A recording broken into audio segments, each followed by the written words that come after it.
Merkabra.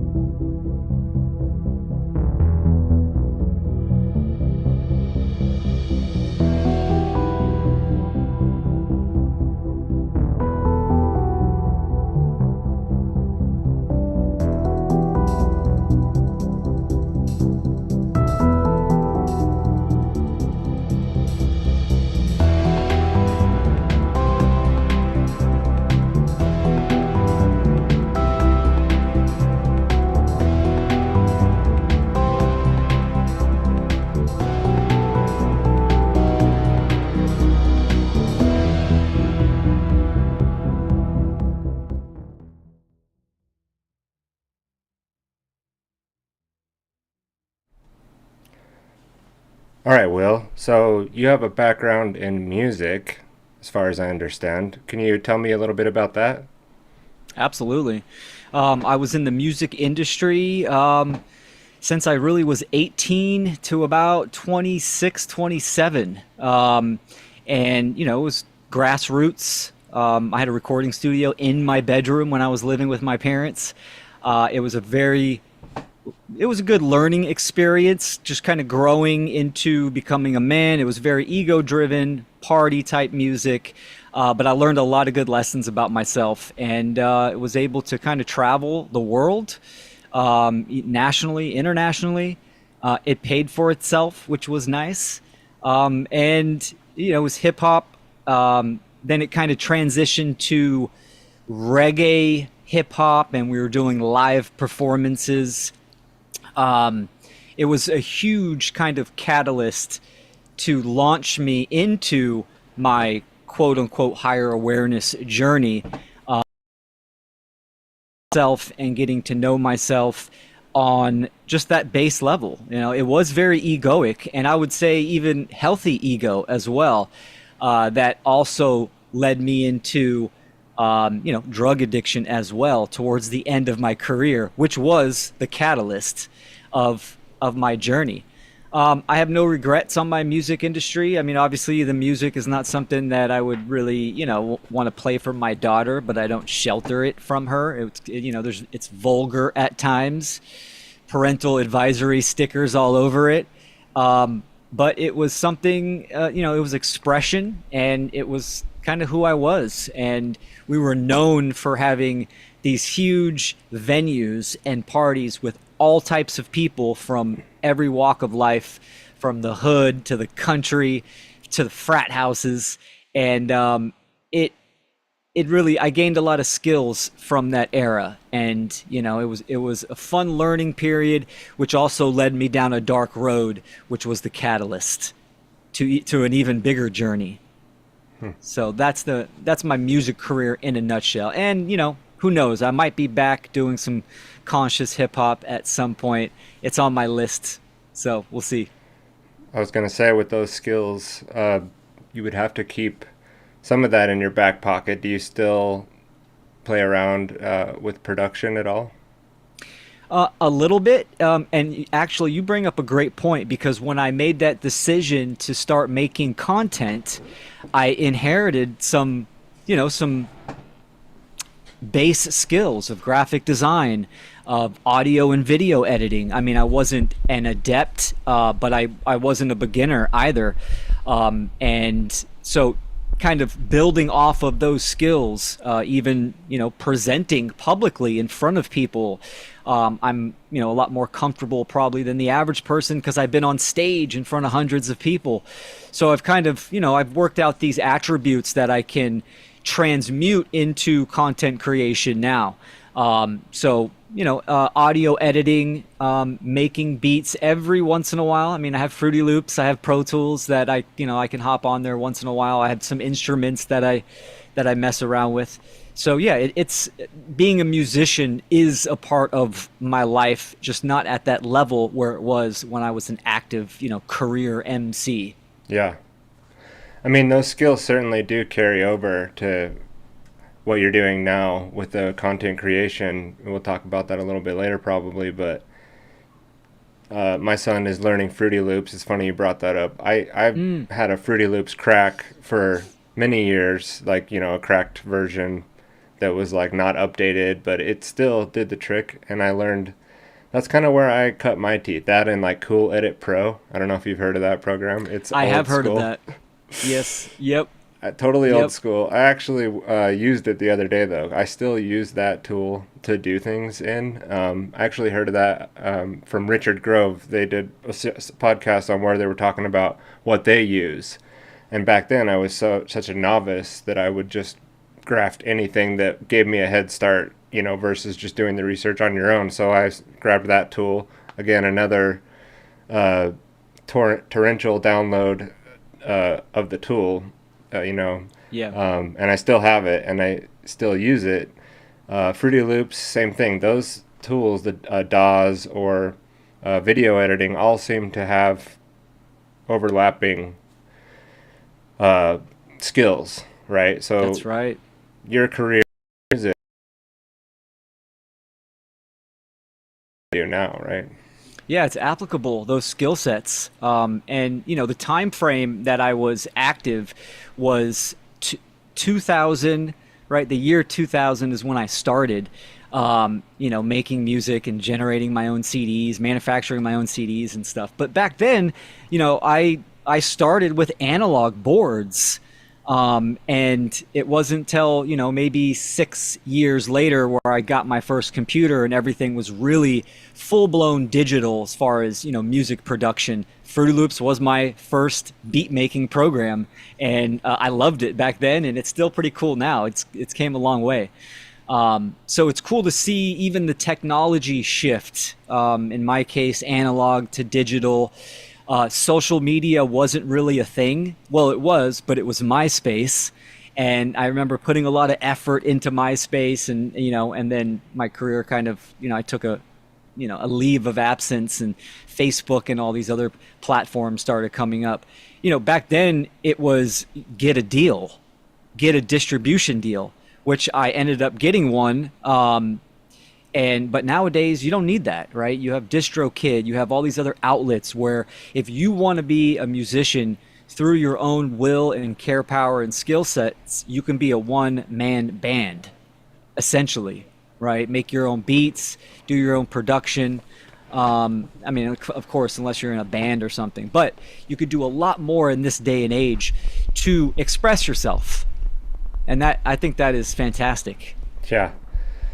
Yeah, I mean, my son will actually be helping to produce this series that we're doing, and Oh, cool. he's gonna start training. He's on a trip right now, but when he comes back, we're gonna start doing some paid training. So it'd also be like one of his first jobs, and he's gonna start taking these videos that we're producing, these interviews, and he'll run the post production. I'll teach him the whole pre-production and how we set it all up and everything, but he's gonna grasp it. I mean, he was doing some live streaming already on YouTube. He had, you know, gaming streaming like the kids do, and Yeah. he had people following him and he had people in the audience producing different edits for him of his own content, and it was already started with that.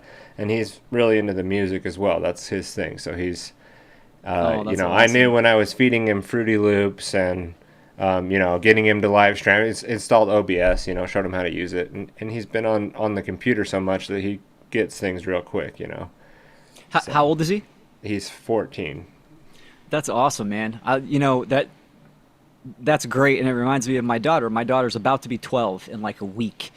But when I came out of the music industry and, I was really kind of into more new age material, I went full blown the opposite spectrum. I was like anti technology. Didn't have a TV, didn't even have a computer, wanted to homestead, and I still want to do those things. There's a balance there. But it was such an imbalance of just a worldview, right? Where technology is all bad. There's obviously that healthy median there. So when it comes to my daughter, I don't shelter technology from her. I'm all about education, and she knows how to use Photoshop. She loves doing her own graphic design. She gets on a little bit of OBS, but StreamYard better. It's easier. It's more user friendly at her stage, but she likes doing her own recordings and stuff like that. And educating our children on tech tools for themselves to express themselves and see what direction they want to go. I think that's important, especially in this day and age. Absolutely. Well, where did you grow up? In Northern California, in the East Bay. So a town called Pleasanton, Nice. and my parents bought this house. It was a ranch. It had 8 acres, and I pretty much grew up there since I was 6. So, and my parents are still at that ranch. Nice. Yeah, it's cool. I'm trying to actually, put a little house back there eventually. So, Dad, if you're listening, come on, let's do it. 6 acres So yeah. is pretty good. 6 acres is a nice little plot. So, did they do like gardening there and livestock, or like were you raised kind of doing the chores of the land, or are Oh they? yeah. Oh, for sure. Pulling star thistle in the horse pastures, loading hay.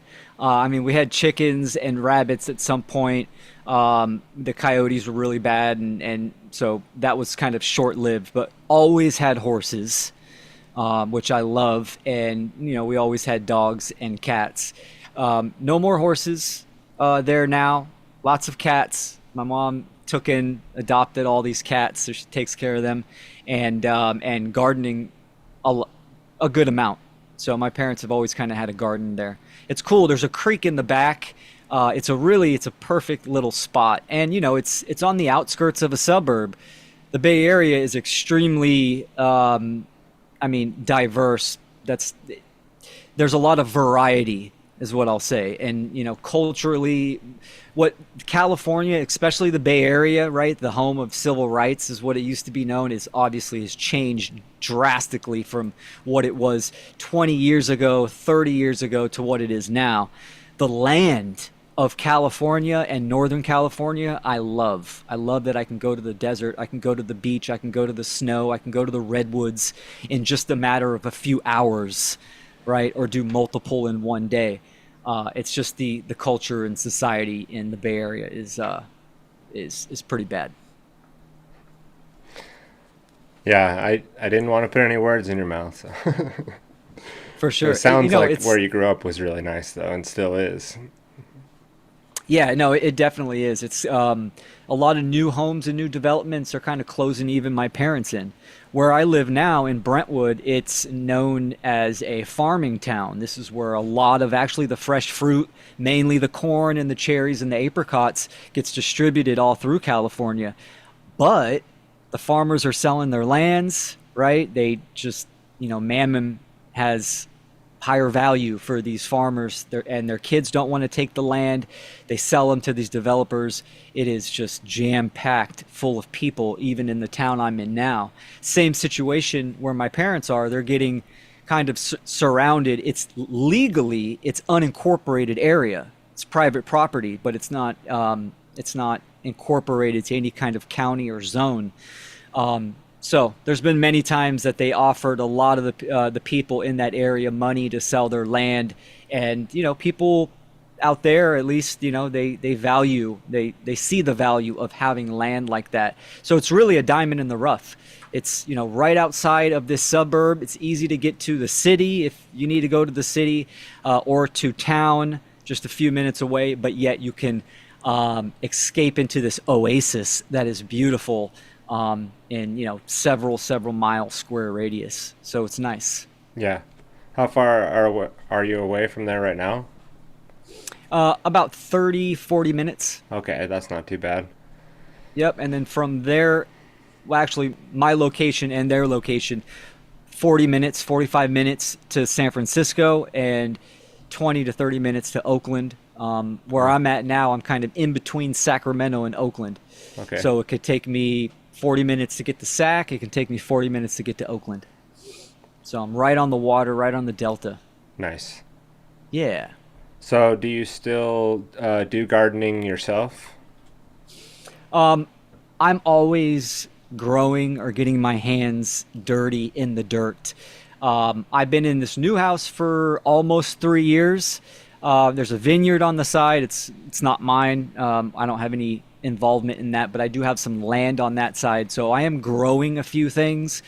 I'm always growing some type of veggies. I have goji berries. I have a fig tree that produces fairly nice, and so tomatoes, all types of greens, and but it's a lot smaller, compared to my last home that I was in, where I'm in this nice development and everyone's got their bright green grass, their lawn, and I took mine out and I put 4 6x8 garden beds in the front of my house, and then I put 3 in the backyard.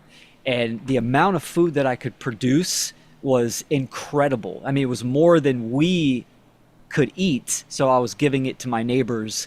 And gardening's always going to be a part of my life. I love it, and hopefully I can get to a bigger plot of land that's more long term, and I can really let loose. So I know you have a good amount of property, right? And you're gardening and doing all kinds of things. I've seen some of your videos.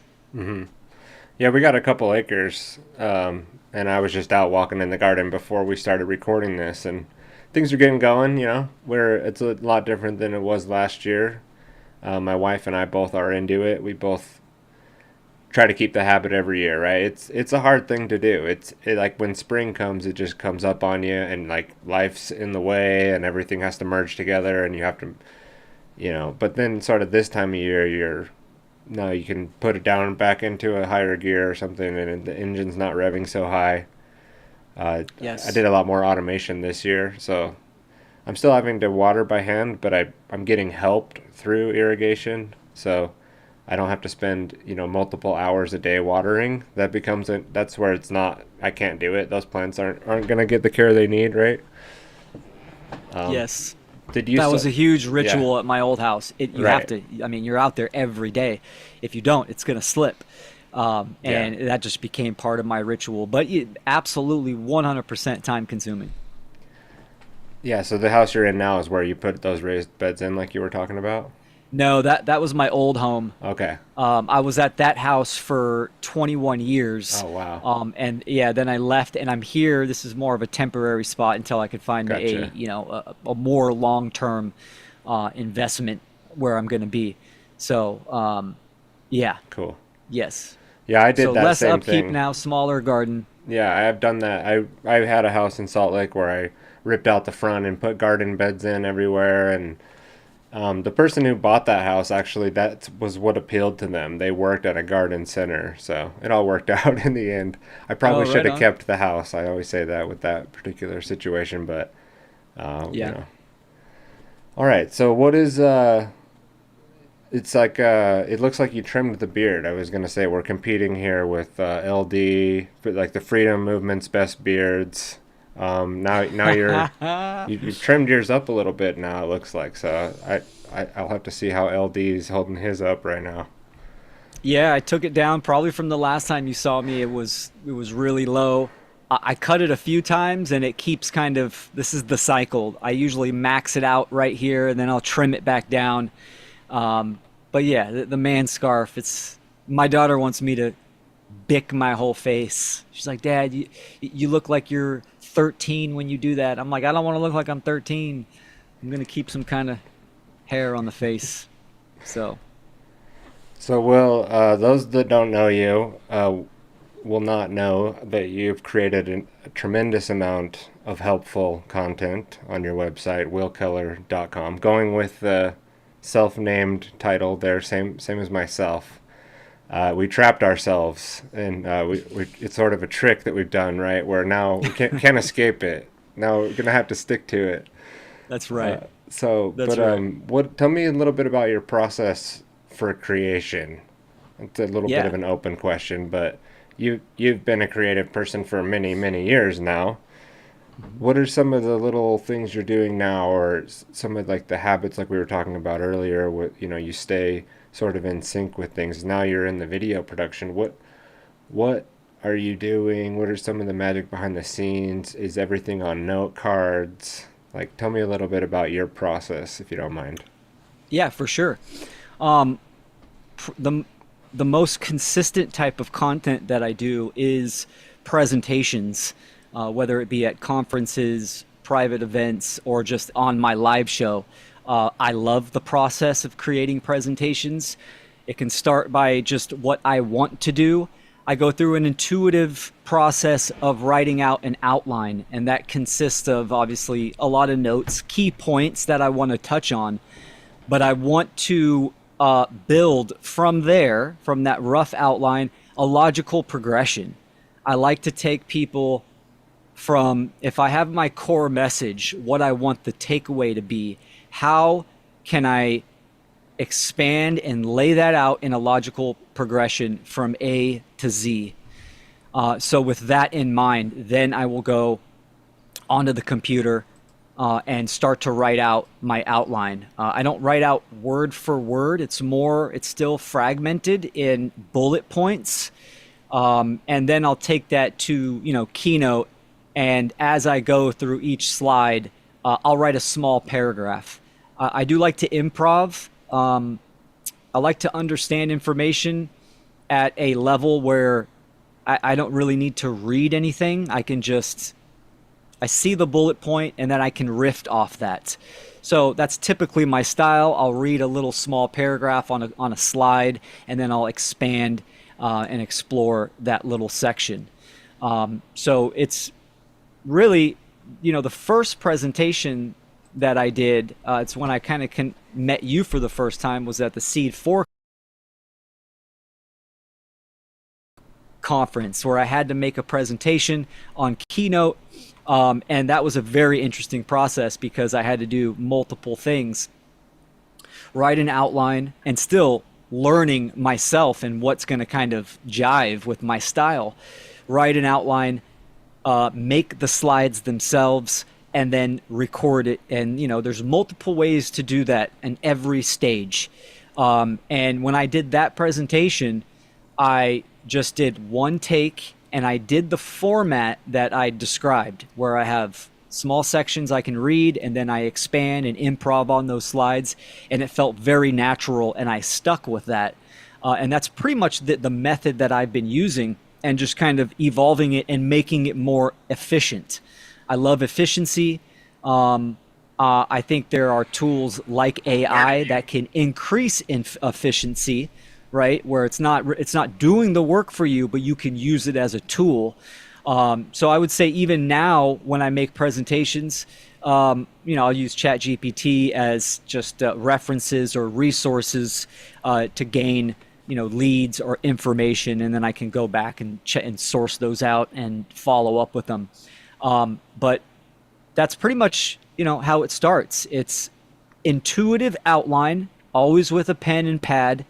When I'm on a long drive, I do a lot of driving for work, so I'll write down notes that come to mind, and then I consolidate that and create the logical progression or the formal outline, and then I will start to create the slides and place the slides in that logical progression, and then I will record it. And I love doing it live. I love live presentations. I love the engagement or the Q&A afterwards, and try to just do a one take.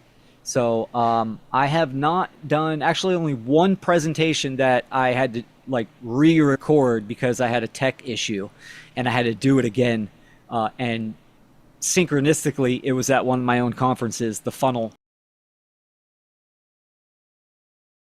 Happens. You got to learn from those mistakes. And a lot of interviews, just podcast interviews. I like interviewing people as well. I do a lot of guest interviews, and then I've been working on a very long video presentation series. I haven't really even talked about it that much, but I've been working on it for a couple years. Every time I start to make headway, conferences start coming up and I start to transition into presentations. But I'm looking forward to this because it's going to kind of be a magnum opus where I can tell, very similar to Mark Passio, where he says start at podcast 1 and work your way all the way through. I took that same idea and made visual aids, made kind of smaller portions to digest 15-minute videos where I take someone to, again, that logical progression. What is truth? Teachability, consciousness, work them all the way up to natural law, true freedom, etc. And that'll be a playlist, right? It's the Seeker series, and then along with that comes the Speaker series. Titles are still up, for consideration, but where I will talk about more tech avenues. So I try to be versatile. I love learning and I love evolving myself. So learning from my mistakes, getting better, and becoming more efficient. Nice. Thank you for giving us that rundown. So it does start on notepads then. Oh yeah. I love Yes. it. That's awesome. You like that? Yeah, I know people, they're everything's on the computer. Everything's on the computer. But I am that guy that has a tote of notebooks filled with notes. Notes from listening to other people's podcasts, notes that have come to me, ideas. Would it be more efficient if I used something like Notion, where I had this digital or virtual second brain where I can search keywords? Oh yeah, that would be fantastic. But I'm very hands-on, so I like to be in the moment, intuitively, in writing down notes. I think some of my best ideas come to me when I'm like that. So I continue that process. Cool. Yeah, I recently started back up on the just like 3x5 cards, and then I have like these little containers that are made for 3x5 cards, and I use those for these containers for all kinds of stuff, like even just like organizing a bunch of little things that are around on your desk. You could at least put them in there. Yeah. Yeah, anyway, so Excellent. getting your ideas out there. I like this idea, this series you're talking about. I'm really looking forward to that. Sounds like we'll be incorporating some of those techniques. Like, I also look forward to doing some work on helping younger people get your ideas out of your head and have a way to process it. Like, if you don't have that, you're not getting the messages out and you're not writing them down. You're really missing a large part of the process that you just described, which is so a question I think I'd like to ask a number of different people to see what their creative process is. But I bet you that it's somewhat the structure, the foundation is linked back to something similar, right? Oh, To a absolutely. And I notepad. have talked to so many people that say, "Oh, I have so many great ideas and so many things I want to convey," even within, the truth, freedom, natural law community, but they don't have the skill sets, and that is a huge hindering, in my opinion. Um, People easily get burnt out or give up if they don't have that know-how. That's why something like, Richard Grove with autonomy, or Mark Passio with how to become the true media, more of those type of seminars or education, I think, is extremely valuable. Yeah, so you've taken Mark's How to Become the True Media course, I assume, Yep, I sure have. multiple times. Have you gone through it? Multiple times. I made the investment for the first one. It was incredible. Learned a lot of great things. Loved the interaction and the questions the students, bring up. You get to interact with Mark. That's fantastic. Mark's a great teacher, so that is a great. He's an adept at various topics, and especially tech knowledge. And then being onboarded on the One Great Work Network after that first seminar gives us a scholarship to return to all future seminars. So I kept going, and then ending up at the second season helping Mark out with moderation of those events, and I've continued that. And not only moderating those seminars, but also being a student as well. Every year I learn more stuff. Tech obviously changes, so there's new attributes that come up, and solutions that come up in those seminars, and new people, and the students, and the questions and stuff. So it's fantastic, and I'll continue to do that as well. Yeah, you mentioned like earlier the seed conference that we worked on. I think that was seed 4, and Hmm. uh, man, you came in for me on that. So I was helping out on the back end. For people that don't know, you could find the Seed Truth Academy. Just type it in there, search it. Maybe we'll put that in the resources for this, since we talked about it. And uh, man, I remember like it was like the last day or so before we started, and I had a bit of it together, but I was missing motion graphics and good transition stuff. And you dropped this like folder on me of just like, here's a bunch of magic stuff that I created for the Seed conference, and I'm like, it totally saved the event for me as far as the value that we provided on the production. So um, I don't That think worked I out great. yeah, that really did work out great. Yeah, And that was a fantastic conference. So I yeah. mean, Brandon, you being in the on the back end with with the controls and stuff, and it was just seamless, and it just there's so much good information. I mean, people, I always kind of talk about the Seed conference and even the earlier funnel conferences, because it's like, don't forget all the way through and see the production, see all the education and the phenomenal content. I mean, it's great. Yeah, it's mind blowing, and me Yeah. sitting there being able to kind of, I really am focused in the whole time. A little bit nervous of like you were talking about technical issues, and when those happen, you've put on conferences. Yeah, everything has to work. If there's one issue with anything in the flow, I mean, you can have backup methods and systems, but still, there's just so many things that can go wrong. So Yes. having you help me with that was awesome. And then uh, you mentioned, well, there was a couple things there, but the One Great Work Network you brought up and your help there. Tell me a little bit about how you got involved with the One Great Work Network, and now, I mean, your involvement now is you're basically the back end person for the One Great Work Network, as far as production goes and keeping things Mhm. moving and jumping in and rebooting things when they need to be. Go check out the Yeah. onegreatworknetwork.com, everybody. But yeah, tell Absolutely. me a little bit about how did you get started into that? Yeah, so actually, within that first seminar of how to become the true media, I met Mark personally in 2019 at Anarchadelphia, and then shortly after that, a few months later, he had the first seminar of how to become the true media. So it was just conversing with Mark, and I also knew Leah Boone, which was Mark's assistant at that time. Leah's awesome. And Leah asked me, "Hey, Will, do you know how to do this? Do you know how to do that?" And sure, I can do a graphic or I can just help out. And I continued to offer my services to Mark, right? I mean, on things that I could do. And while learning certain things as well, like you mentioned those animations, like I was learning how to do that stuff and putting it together for the Seed conference, and it came out really nice, and it was like cool. So I'm learning as I go. I'm increasing my skills, helping Mark out as I go. Fast forward a few years, now it's time for the creation of the One Great Work Network. It came together, I think, really well. And Mark's looking to onboard people all the time.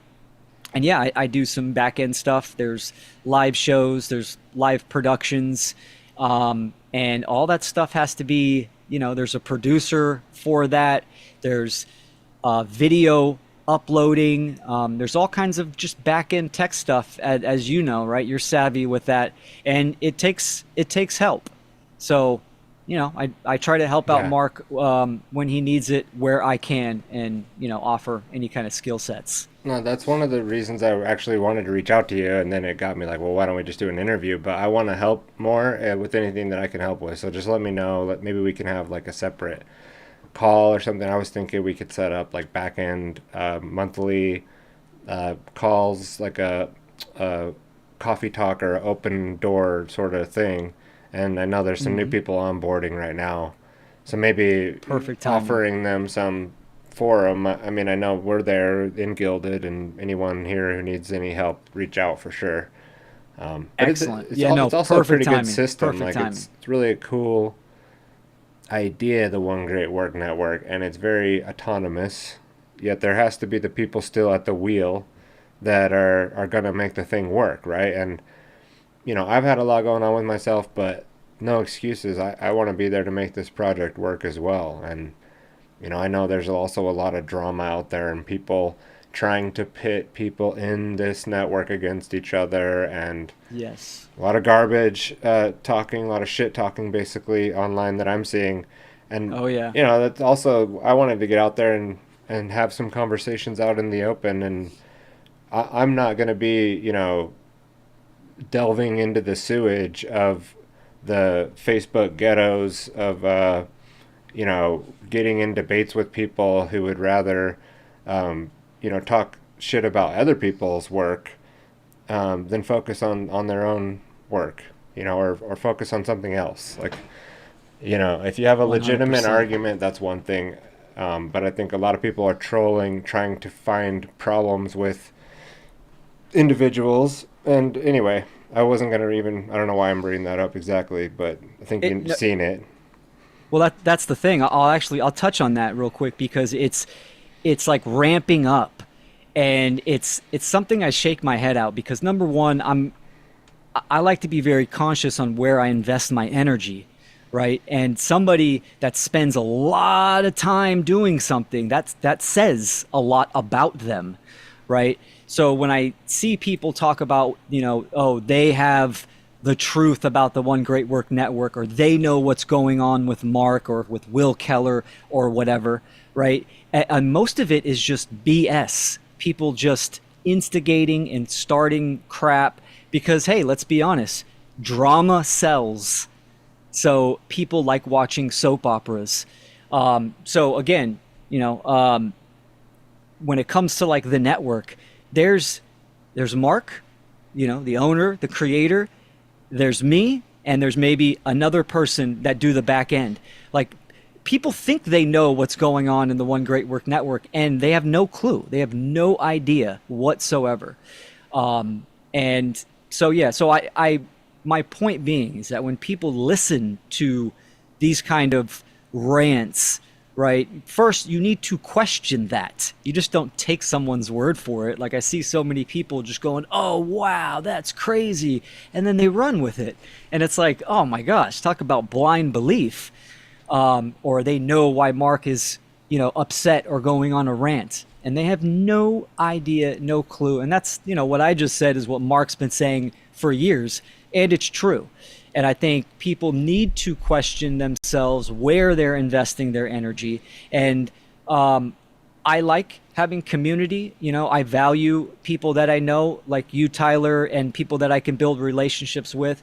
But I am here for a mission, and that is to educate the public. I'm not trying to, banter back and forth in, quote unquote communities on he said, she said type of stuff. I want to literally give people information so they can do the same thing and they can become educators themselves. So, investing our energy is important, very important. And that's something that people need to kind of consider. Your own path involved a pretty rough start as far as what you said. It came out of your music career.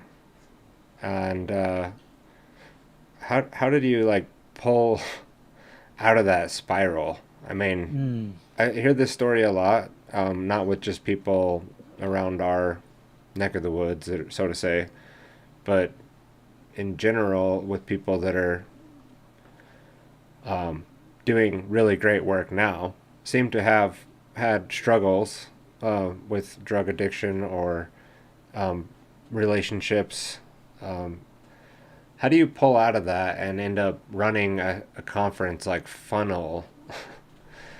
And like, what is the transition point? How do you get from rock bottom? I don't know if you would say it was rock bottom, but to, and then tell me a little bit about the what is FUNL? Okay, cool.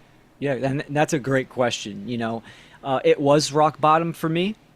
Um, and the interesting thing about rock bottom, it's when you're in that moment, you're not telling yourself, "Oh, I'm at rock bottom." You recognize rock bottom when you're looking back at that time after you've already climbed out, right? You have to climb out and then stand on the edge and be like, wow, that was rock bottom. That was a low point for me.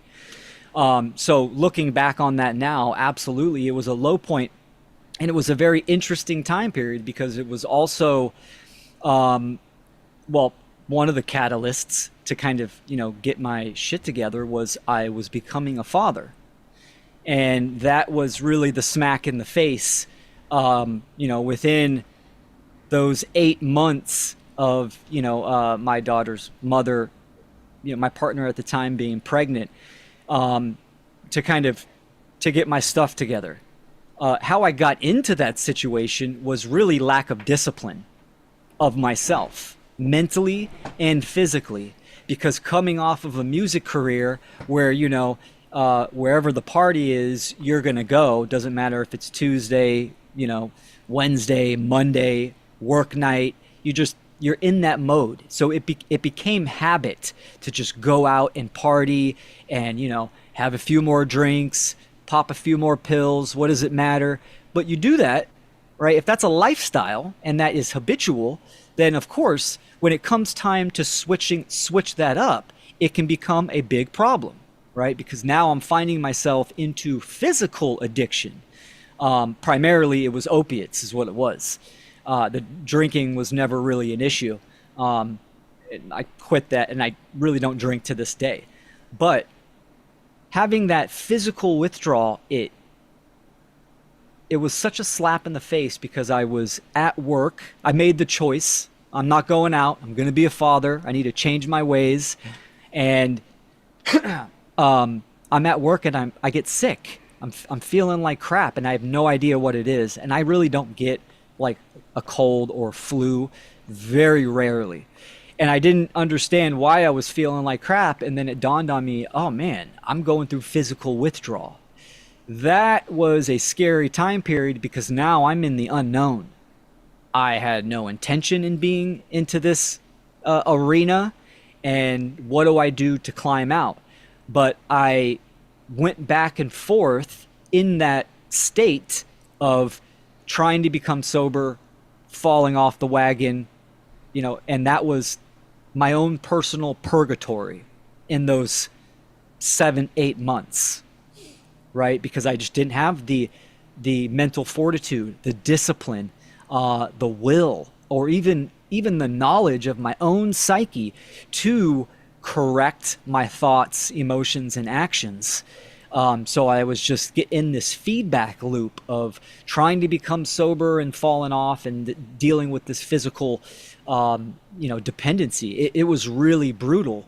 All along, though, still going to work, paying a mortgage, kind of doing my adult responsibilities. It was very much internal where I was having this turmoil. I mean, there was family and friends even to this day that were just like, man, I never knew you were going through that. I was able to hide it very well, even though every morning I was looking in the mirror, scared, in full-blown fear, thinking like, man, I feel like I'm going to have a heart attack today.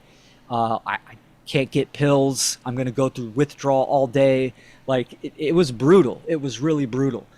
So then learning I was going to become a father, that was the catalyst, right? So I'm going through that when I find out I'm going to be a father.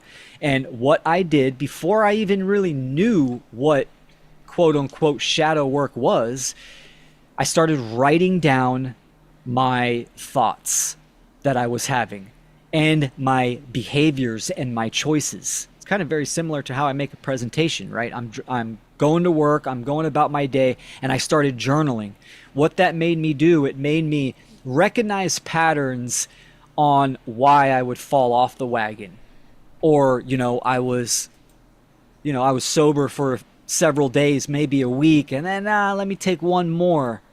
Why? Why did I make that choice? So I would just journal everything for several months, and I was able to recognize patterns in my thought processes, recognizing the relationship that I was in was not healthy as well, the romantic relationship, my own insecurities and failures, all these kinds of things. That also was so enlightening for me to kind of walk this path within my own psyche. That journey, I externalized that, and I was seeking information on psychology, on spirituality, on consciousness. I wanted to know why. I was already on that path of why I do what I do.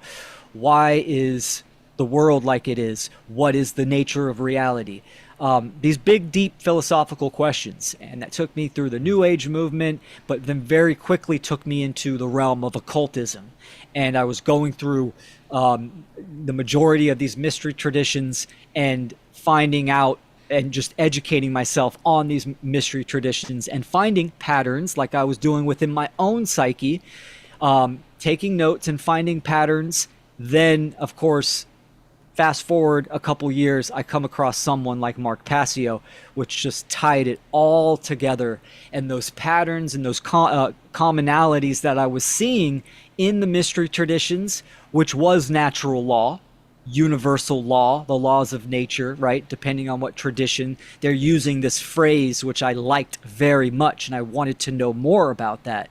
Mark just sealed the deal and gave clarity to all of that type of information. And that is what launched me.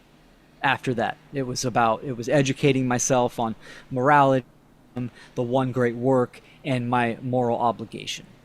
So I know I was long-winded, but that's the that's the whole story. So, funnel. Yeah.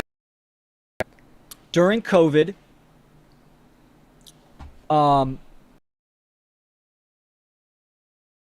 I started doing how to become the true media, but then I also put a post on Facebook in a Facebook group, Mark Passio Natural Law, that I was adminning, and asking people, hey, I want to meet up with like-minded individuals. I'm ready to start doing content.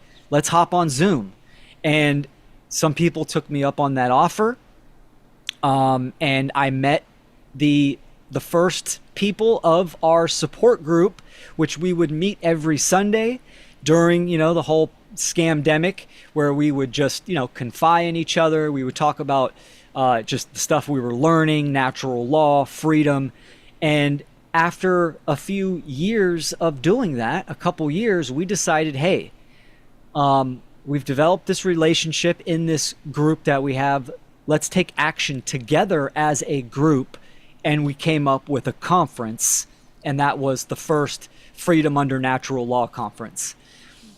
And it was, hey, you have these skill sets, I have these skill sets, and again, learning as we go. And that is, to answer one of your questions, that's the theme of kind of my whole journey. It's acting, making the choice and acting, and being conscious of the journey itself, meaning learning as you go and bettering yourself. So when we did the FUNL conference, I was the only one that had technical skills on how to stream a conference, but I still had to learn myself and practice and war game on scenarios and put that into action. And so that's where it started. And I think that's a good lesson for people to understand. Too many people sit in that in-between stage of wanting to know it all, want to master all the skills or a certain skill before they even start. In reality, it's understanding your direction, making that choice, and then activating, meaning go. Put in the action and grow and learn as you go, for sure. Okay, so you can see here on the screen we're sharing, it looks like you've had 4 of these now. Is there plans to do a 5th? Actually, there is. It's in the beginning stages. We're developing the outline now. And I won't say the title yet. I'm not sure if we're going to release it, but yes, FUNL 5 is in the works, and we are excited. And, Tyler, we have a lot of upgrades that we're going to do. So I know you and I have talked about you offering, assistance in the FUNL conference as well. So keep your eyes open for that. We would love to kind of collaborate with you and use your skill sets as well to try to, make each future conference better than the last. Yeah, I'd be happy to help. So let's do it. Awesome. I'll drop that. I'm gonna put Will's tap link or Linktree in the show notes. So as we're talking about these things, you guys can find all that as well in the links. Yeah. Yeah, what was cool was the Funnel One, the first conference. It was just our group, right? Like we didn't reach out, externally to other people, other content creators until Funnel 2. And that was kind of like the deal. It was like, look, some of us were already kind of starting to do content, right? Like Chris Janston, Leslie Powers, myself. And then the other people, this would be the beginning, the initiation of them going public and making content. And that's kind of what the deal was. Like, look, we're going to do an event, but we all have to participate and create some type of piece of content. And that's where it started. And Yeah. I'm proud of that journey. We learned a lot of lessons. Some people left. Some people have joined us since then. And it's exciting. I mean, you got to have a lot of patience, right? And be willing to deal with a lot of different personality types and drama again. Oh, yeah. And really to plow through that, to keep it going. So that's awesome that you're doing that. And I can't imagine how much work that it is. I have not done something like this, but I have been involved, and I feel overwhelmed, just thinking about setting something like this up, or a live, like in-person thing, which we'd like to do some of that here on the property, much smaller scale. But eventually, those skills, like we've been kind of threading back into this conversation, are what you can then use to do something like you did with that. And what about the Natural Freedom League? Tell us about the Natural Freedom League. Or is that what it's? Yeah, that's the video podcast. Yeah. Roughly when I first started, it was those get-togethers and conversations with random people, whoever was willing. In late 2019. And then through that support group, I met a good friend of mine, John Rowland, and he wanted to take action. He was actually going out onto the streets in our area. We lived pretty close, and he was doing Moral Law Mondays, where he would live stream and hold signs, government is the root of our problems, and he had a booth, and he would engage with people. So we would join him on that. And then him and I decided, hey, let's collaborate and let's do a video podcast where we will interview people, and all focused and kind of centered around achieving freedom and natural law. And we did 80 episodes until we both kind of wanted to do individual work, and we kind of separated. I'm still good friends with. Yeah, that was a huge kind of leap, because again, we're doing title cards, we're doing editing, so I had to, we both had to kind of put ourselves out there and learn as we're going with that. Before that, I actually had an audio podcast, audio only. It was called 93 Phoenix. I did I think 11 episodes, and then I met John, and I decided to do a video podcast. But one thing I actually failed to mention is the FUNL Conference was primarily inspired by the Seed 4 conference. So we were already having our support group, and we were already in talks about taking some kind of action as a group. Then Seed 4 dropped. And we're like, okay, virtual, right? There's a lot. It has its own set of hurdles being virtual, but it's definitely more doable than an in-person event. Let's try to tackle this. So you guys doing the Seed 4 conference really was the inspirational factor of. Yeah, I think that's my name got dropped. So when I was working with Mark on the One Great Work Network, I think Brandon had reached out who could help us with some production, and I just happened to be there in motion, and he reached out to me, and I was honored to do that. Yeah. But the same thing, like I had to build up that skill set, and it started with things that I didn't really think that would lead me to there. So, I mean, that's like we were going back in the beginning of this conversation with we both have children at the age they're ripe for just consuming what they're interested in, right? And you can feed them and help them grow those skill sets early that they're no doubt gonna need. I mean, I know you brought up AI. Like I'm getting my whole family like AI is in the workflow because it's not going anywhere. It's like, you Correct. know, of course I'm not pro techno communism or whatever the hell. I'm not a technocratic Palantir fan at all.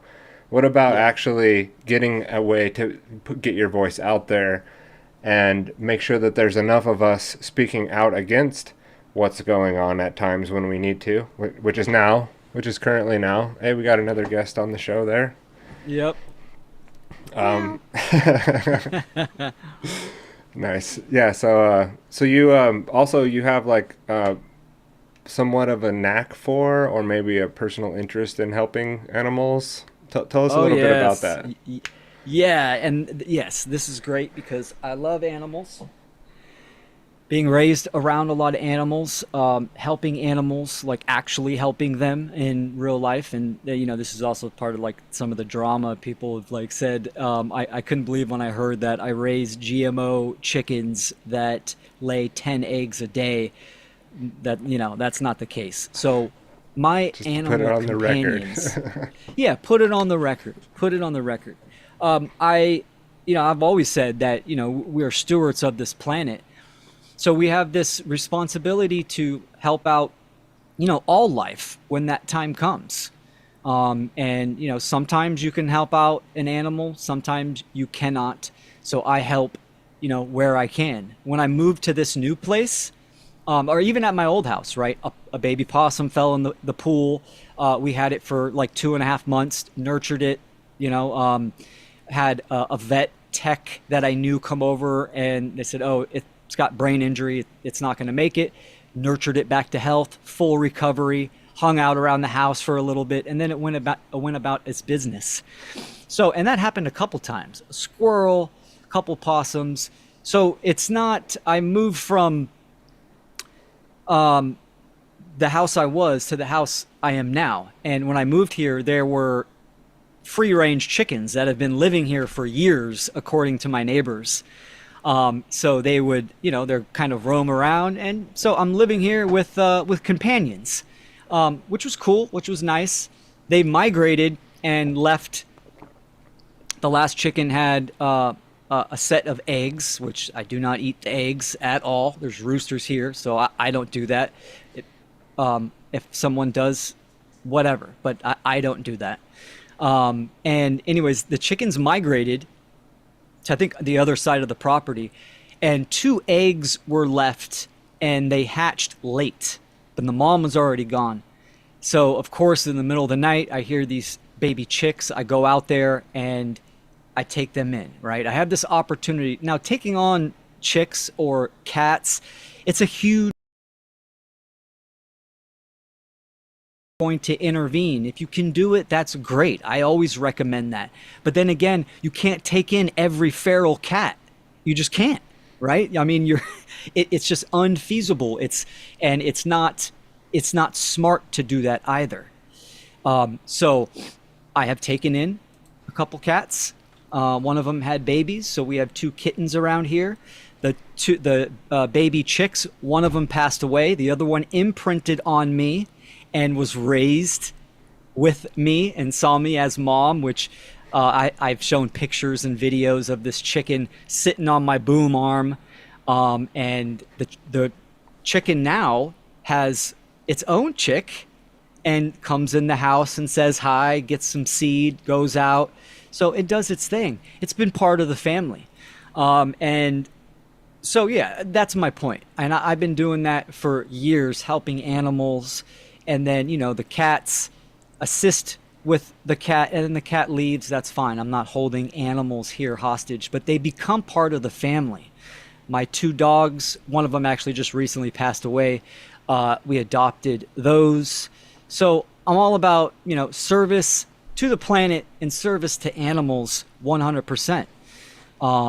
And so, yeah, but it's crazy that, I've talked about pretty much what I've said here, and then people say all these crazy things, about the GMO chickens and stuff like that. It's like, guys, I'm just a dude that lives on a place that chickens were here before me, and I help them out once in a while. Same Gotcha. with the feral cat community in this neighborhood. I help them out once in a while. And I will breeding always do GMO that cats? wherever I move. Okay. Yeah, exactly. GMO cats. Yeah, So- I got a dog getting older too, and he's I got to start leaving him behind on the walks in the morning. He's getting to that point, and he still wants to go sometimes, but yeah. It's tough. Stewarding animals, livestock. I guess you could call chickens livestock, right? Yeah. There's different challenges involved, but yeah, I wanted to get it straight on the record that you're not producing 10 eggs per chicken per day, and Yes. I didn't know about that. I seriously didn't. I've heard some wild stuff. Will Keller's raising these GMO chickens that, I'll save you the gory details because it had all these attributes that were, describing these right, chickens. right. And they have so many eggs, 10 eggs a day. And since they have so many eggs, I eat them or sell them. And it's so ridiculous, right? And I'm not the person, even though I'm responding, I guess now, but that doesn't faze me. Like, I'm not going to go make a response video and invest that kind of time. I got other stuff to do. But you and I are talking, and we got to set the record straight. Yeah. I don't have steroid super chickens at my house. Thank you. Yeah. Yeah, I don't know. There's definitely room in philosophy to discuss all these matters. There's not like we are not supposed to talk about certain things or that we can't. But I think there's a tact for approaching people on issues. And I think some of the tacts, like we've alluded to, are just, it's not the method that's effective in whatever that person's trying to do. I'm not sure. Those people that are engaging in that kind of behavior.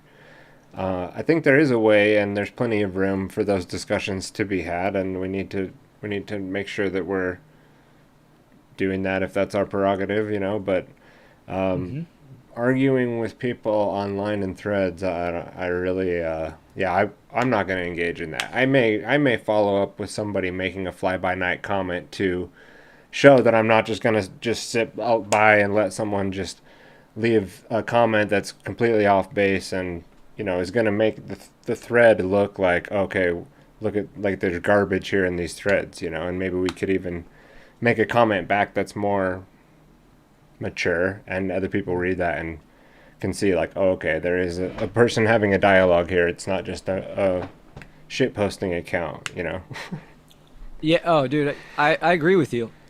Healthy pushback. And there, in many of the categories that I discuss and other people discuss, there's always room. That philosophical mindset is what needs to always be available for healthy discussion, healthy debate, Socratic debate. Like, I welcome pushback. It's part of kind of my content. I make content to the normies. Putting yourself out there, yeah. Yeah, for sure. I simplify these concepts and I put them out to the normies, and there's going to be pushback, and that's totally cool. It's the parasitical dross or the attention seeking that's very I went to high school and I'm done with that. Like Right. we have better things to do Yeah. with our time. So and I think it's healthy for someone to pick and choose. I get ridiculed because I blocked a few people. Yeah, I'll block people. If you're going to troll me, I'm going to block you. If you don't want to have a healthy discussion or a back and forth, and you're just going to spam and slander my page, I'm going to block you. Sure. And that's my choice, right? But so many people get up in arms about these kind of things. It's like that is a psyop in my opinion. Sure, it might not be. Oh, it could be agent ran, but it's de facto psyop because that's where people are putting their time and attention and their focus and care. Yeah. I think on X, I don't know if you spend a lot of time on X, but it seems like it's a really big problem there. Deciphering what's Yeah. real, what's not real, what's a bot account. How, when you see these streams that have so many watchers at one point, I'm like, okay, how many of those are bots? Like we know, because I don't have a traction on that account. Never really tried to grow it, and I'm pretty recent on there. It's there, so I have it as an outpost to post my content, right?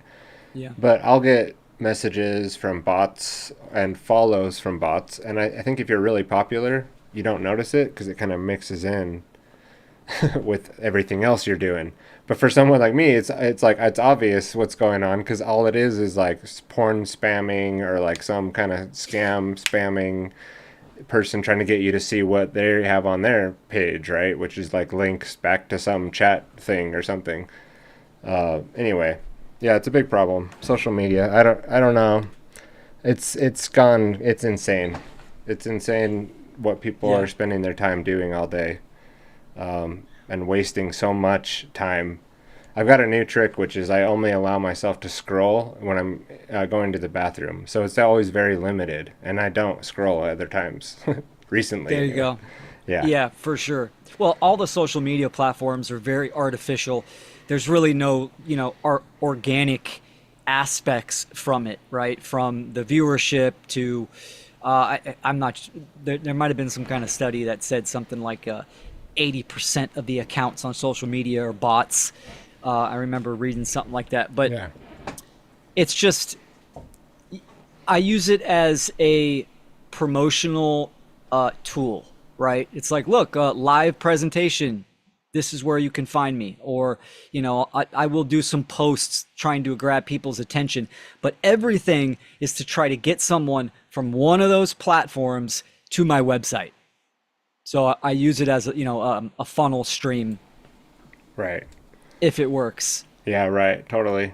That's the way I obviously, like, I think Facebook's somewhat useful for friends and family items, but yeah, I did an episode on basically how it's LifeLog, DARPA's LifeLog program. Yep. Everything we have is a government program that was eventually reformatted to then be released to the public. So when they give us AI and they say, here's what we have now, that's not what they have now. That's the version that you're allowed to play with. And what they have is so far above and beyond and advanced what you think they have that it would blow your Absolutely. mind. And, it's people are worried about the tool we're having now. You don't understand. Like, yeah, I mean, but what are we going to do? Just lay back and get our asses kicked because all the tools are created by the government? That's a Yes. pretty lame excuse, I guess. Yeah, for sure. Have you seen have you seen the Westworld series? I haven't. You haven't? Ooh, it is good. Yeah. Primarily seasons 3 and 4 because it's seasons 1 and 2 is about kind of the AI Western world amusement park that they created. But seasons 3 and 4 is in the external world of present day. Somebody can go through that and watch how they're running society. I mean, it's a glimpse in the future, 100%. It's mind blowing. I mean, there's a central AI hub that has get through social media. Of course, in the series, the timeline is about 20 or 30 years ahead from where we're at now. It's like I can't remember the actual date, but there's a central AI that has gathered all the information on everyone through social media, and it actualizes someone's life. So if someone is born, it has a social credit score. It shows what type of job that person's going to get, who it's going to marry. It does all of these things. So it's pretty much dictating everyone's life. And people think they're choosing things, or they didn't get that job and they got this job by chance or by the illusion of choice, right? Really, it's the state, this AI that is running the world and is, dictating everyone's life events. And I'm just giving like a brief little segment of it. And there's a lot of good key points. It's good for someone, if someone wants a really good allegory, they should check that out. Okay, I'll have to check it out. I'll definitely check it out. I think I've heard of it before, so I don't think you're gonna lose out on if I don't like it, that I won't trust your recommendations. Whoa. Yeah. Oh my God, that was loud. Is that Grand Theft World? No, I was actually gonna. This is a clip kind of that goes in line with what you're saying. I was wondering if you wanted to take 5 minutes and watch it. It's kind of a longer one. Yeah, let's do it. Give you also a sec to grab a drink or run to the restroom if you want. Perfect. If you have a way to listen to it while it's playing. Yeah, I'll mute and then I have external speakers. We could do that, and then it's in line with what you're saying. That'll give me a sec to check my AC. It seems kind of like it got hot in here all of a sudden, but I think that's just how it goes with all the computers running. Oh yeah. Let me share this correctly.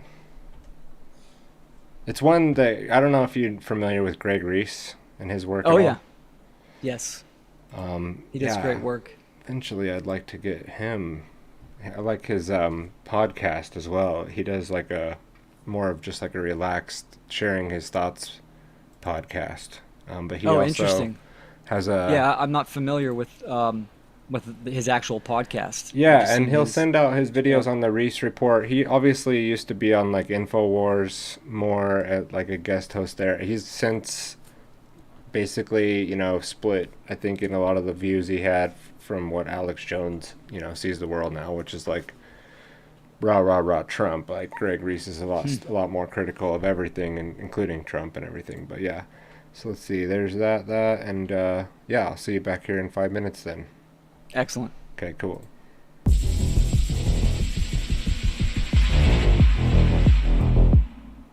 The frontmen for AI deployment have all fomented fear into the mainstream narrative. I think if this technology goes wrong, it can go quite wrong. Regulations are really only put into effect after something terrible has happened. That's correct. If that's the case for AI, and we're only putting regulations after something terrible has happened, it may be too late to actually put the regulations in place. The AI may be in control at that point. You think that's real? It is conceivable that AI could take control and reach a point where you couldn't turn it off and it would be making the decisions for people. Yeah, absolutely. Absolutely. No, that's definitely the way things are headed, for sure.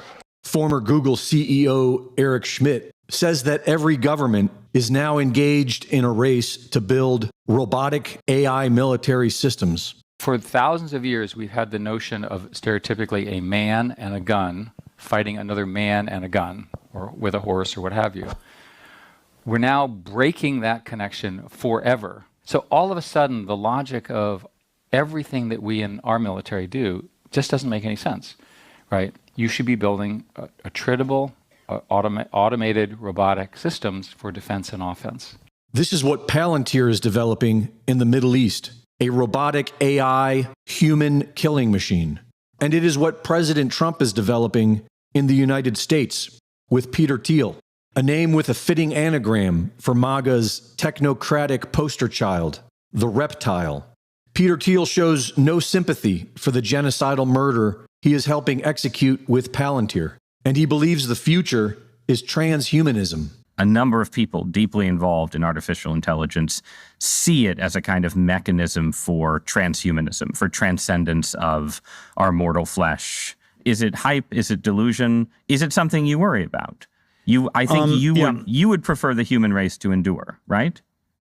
You're hesitating. Yeah, well, yes? I don't know. I would. This is a long hesitation. This is a long hesitation. There's so many questions implicit Should in this. the human race survive? Yes. Okay. But the ideal was this radical transformation where your human natural body gets transformed into an immortal body. A transvestite is someone who changes their clothes and cross dresses. And a transsexual is someone where you change your penis into a vagina. And we can then debate how well those surgeries work. But we want more transformation than that. The critique is not that it's weird and unnatural. It's so pathetically little. And okay, we want more than cross-dressing or changing your sex organs. We want you to be able to change your heart and change your mind and change your whole body. Science fiction author Isaac Asimov wrote The Three Laws of Robotics in 1942. All of which were based on doing no harm to humans, and all of which have already been broken. While the US president pushes a 10-year moratorium on any AI regulation, the experts push fear, and Peter Thiel explains why. You have been giving talks recently about the concept of the Antichrist. What does that mean to you? What is the Antichrist?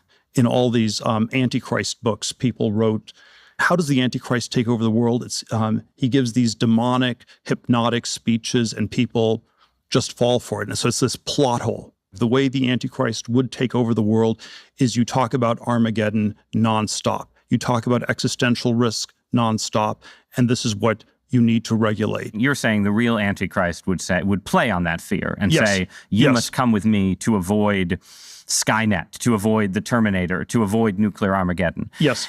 It just seems to me that when you tell me a story about the Antichrist coming to power and using the fear of technological change to sort of impose order on the world, I feel like that Antichrist would maybe be using the tools that you were building, right? Like, wouldn't the Antichrist be like, great, we're not going to have any more technological progress, but I really like what Palantir has done. How you get to a world willing to submit to permanent authoritarian rule. Well, but again, there are these different gradations of this we can describe, but Greg Reese reporting. He looks like a lizard too. Oh, yeah. Like a little bit, right? And did you see when Dan Dix caught him at the Bilderberg conference? Did you catch that? I did see that. Yeah. I did see that. That was great. And he put a big hustle in his step when Dan started asking him about Epstein and AI and what they're building. It's like, why can't you just be human for a second and just be like, yeah, this is what we see is the right way to go. And, we think that this is a safer thing for humanity to do or whatever. Wouldn't that be an answer that you'd have in your back pocket when I guess they're just trained or something not to say anything, especially at the Bilderberg conference, right? Which was supposed to not exist. I guess there's another, I don't know if that was like Alex Jones that exposed that necessarily, definitely Bohemian Grove, I guess, but. Yeah, it's a trip. It's so right in front of our face, but yet most people are just willfully ignorant to it, right? I mean, they say they don't have these meetings, and yet there you go. There's tons of footage. The Greg Reese, that little segment was fantastic, and you saw how hard it was that was Peter Thiel, right? That was talking about saving, like, should we save the human race or? Yeah, he struggled. Doesn't have an answer, Didn't have an answer, exactly. That's because they don't. They don't want to. They want to rebuild, reconstruct, or modify human beings into the image that they want. Yeah, unfortunately, I think that's well underway. Again, like we were talking about with, what they're doing versus what we have, the tools that we think, this is the leading edge.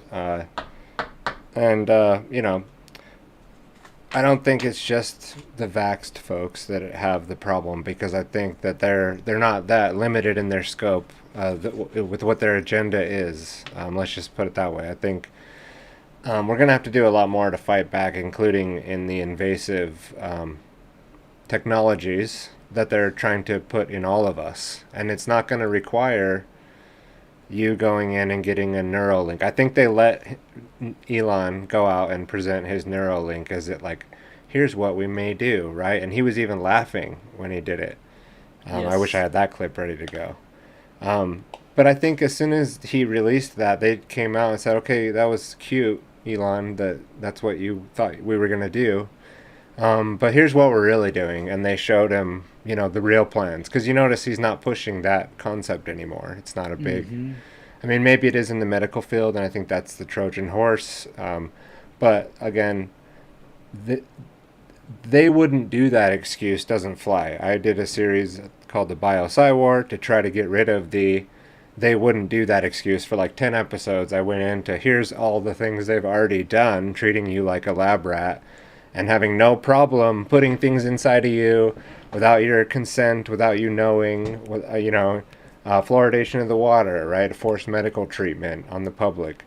They don't have any issue. And now, you know, with the AI, I don't know if you have any specific comments on that video. It was a nice intermission. Came out today from the Reese report. I know it wasn't exactly in line with what we've been talking about, but... oh, yeah.